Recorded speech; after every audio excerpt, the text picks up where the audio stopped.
ज़िंदगी है ना, वो तो ड्राइवर लोग अच्छे समझ सकते हैं, ठीक है। ये जो शिरके वाले लोग होते हैं, जो मज़दूर लोग हैं, ठीक है, जो मज़दूरी करते हैं, उनके लिए ऐसा ही है जैसे सुबह-सुबह जो मम्मी पापा जो है ना उठाकर, बेटा उठ जाओ अभी स्कूल का टाइम हो गया, अभी स्कूल जाना है। तो इसी तरह ये शिरके की जो बसें होती हैं, ये लोगों को लेकर जा रही होती है जैसे ये स्कूल जा रहे हैं। तो इनको ये पता होगा कि आगे जो है ना स्कूल नहीं, आगे काम करना होगा, ठीक है। तो ये सामने जो है ना वो आपको ना तफ़शीश नज़र आ रही होगी, ठीक है। ये तफ़शीश से पहले जो कुबड़ी है ना, उसके ऊपर से हमने ना टर्न किया, और ये सामने जो है ना ये शिरका जो नज़र आ रहा है, इधर हमने ये गाड़ी खाली करनी है। तो काफ़ी देर इंतज़ार करने के बाद ये गाड़ी पहुंच गई उधर।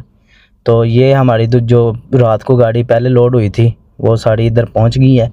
तो इन साहब ने ना क्या किया, सूरज की तरफ गाड़ी की हुई है और सो रहे हैं सब, ठीक है। हमने ये गाड़ी खड़ी की और इधर सारा जो है ना गाड़ी को देखा, ठीक है, सारी चीज़ों को चेक किया।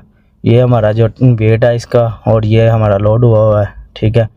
तो उम्मीद करता हूँ आपको ये व्लॉग पसंद आया होगा। अगर पसंद आया तो कमेंट बॉक्स में अपनी राय बयान कीजिएगा और दुआओं में याद रखिएगा। अल्लाह आप सबको सलामत रखें। बहुत बहुत शुक्रिया इतना बड़ा व्लॉग देखने का। मैंने सोचा कि ये छोटा ही होगा लेकिन काफ़ी बड़ा हो गया है। अल्लाह हाफिज़, दुआओं में याद रखिएगा।